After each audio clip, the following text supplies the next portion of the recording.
Upon me, will ya? You missed. I missed. I missed too. This is frustrating. Never mind. We're going to use super soakers. Hey, you washed me off. Back at ya. Now take this. Oh, you're making me shrink. Oh, this is terrible. My gun. Now what? How about this, my friend? Oh, you got my eye. You spooged in my eye. Spooged in your eye? Then maybe it's time for you to fly. Oh, you're a funny guy, aren't you? Come here. I got What are you doing? This is really close. Now it's my turn. Where are we going? We fly? That's really weird.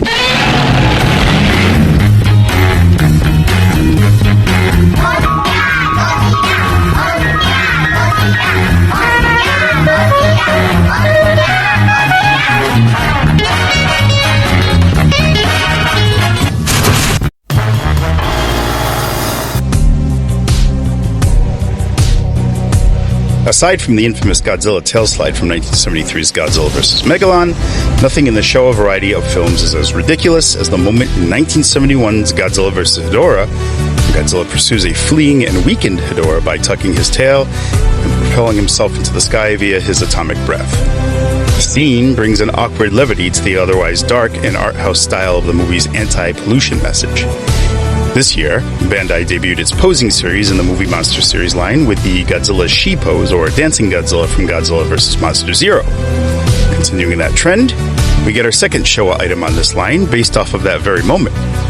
When it was announced, I had assumed that the figure would just be Godzilla positioned as he is when he first takes to the skies, solo. However, this figure is actually a 2-in-1, and Godzilla and Bebe Hedorah cradled in his loving arms.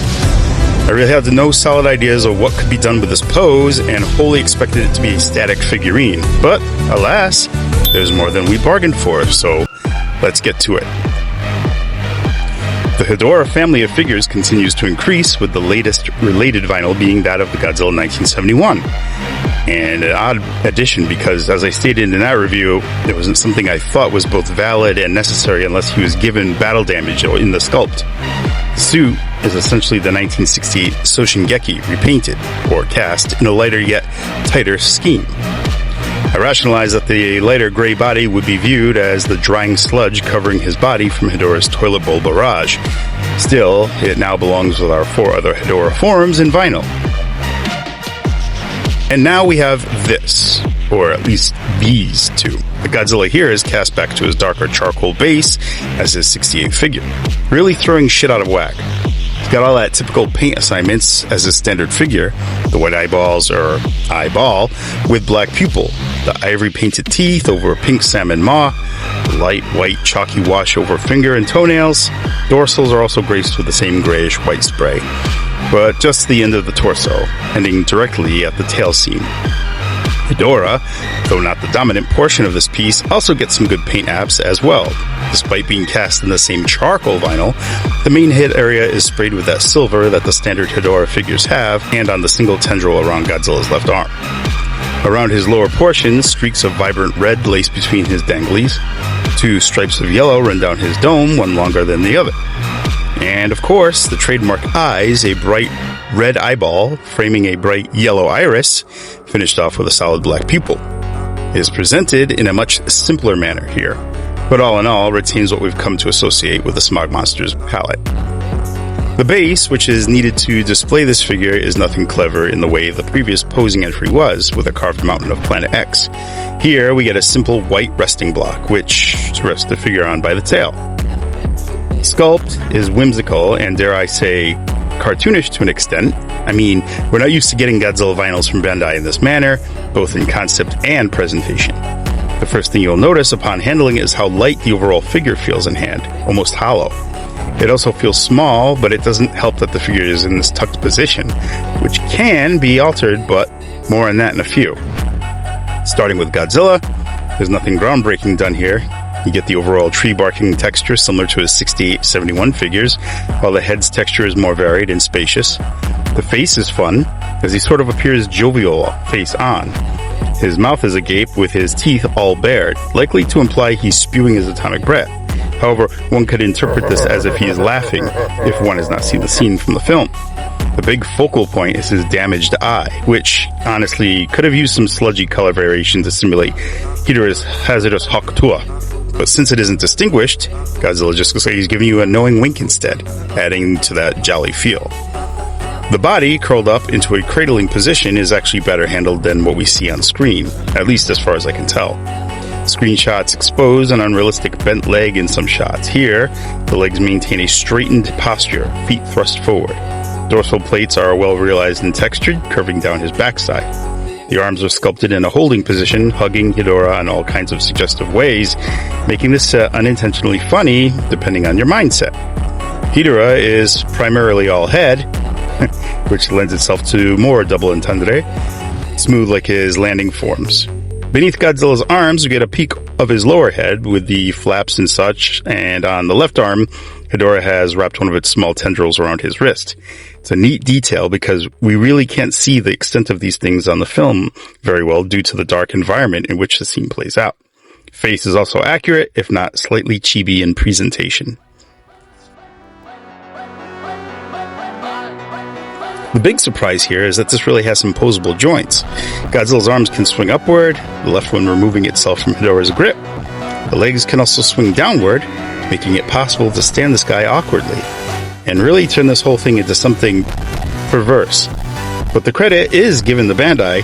They put articulation in a figure that really didn't need it, and not enough on one that really did. Mechagodzilla.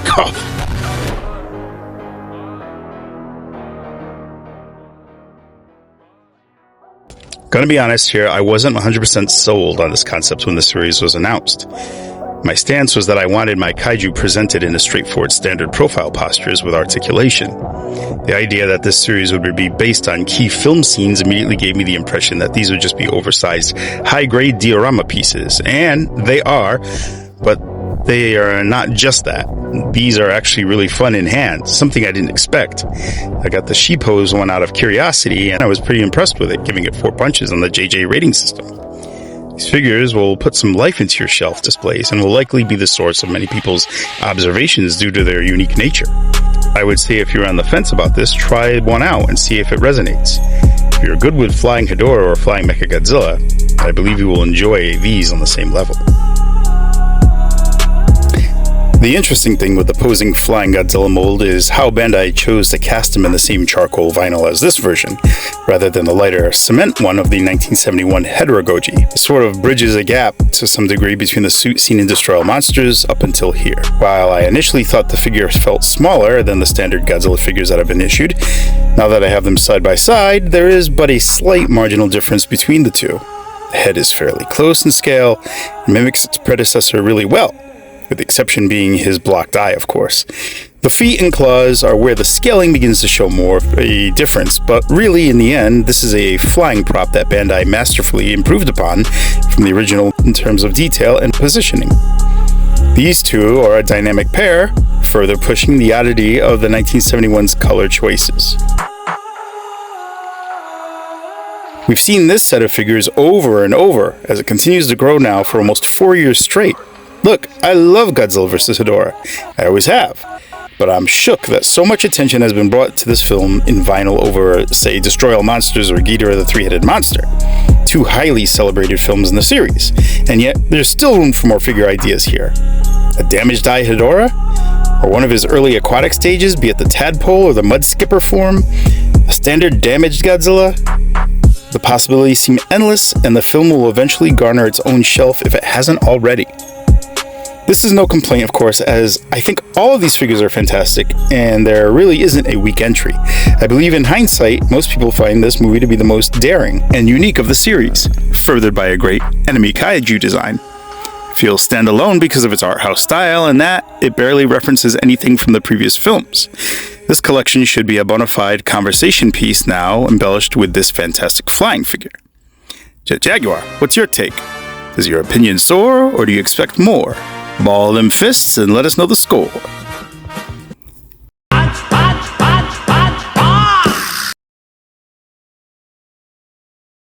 Five punches. Yes, after this examination, I think this was originally perceived as a mere novelty, has been heightened for several reasons. The details, the articulation, and the overall way it enhances your head roller display make this a recommended purchase. What keeps it from being a 6-star? It's still not for every collector, especially if the posing series doesn't interest you. You'll be turned off, possibly by its do-nothingness, but let's be honest, pretty much that can be said about all of these Bandai vinyls. But like its predecessor, the Godzilla Shi, these really need to be experienced in hand to really be appreciated. For me, this only intrigues me to see what other entries in the posing series may come to fruition. I'd like to hear your thoughts on this figure and the whole subline thus far. Leave a comment and give me your opinions. Give this video a big fat thumbs up and share the love. If you want more, subscribe as well, por favor. Guys are the best. I'll see you in the next one. Ciao.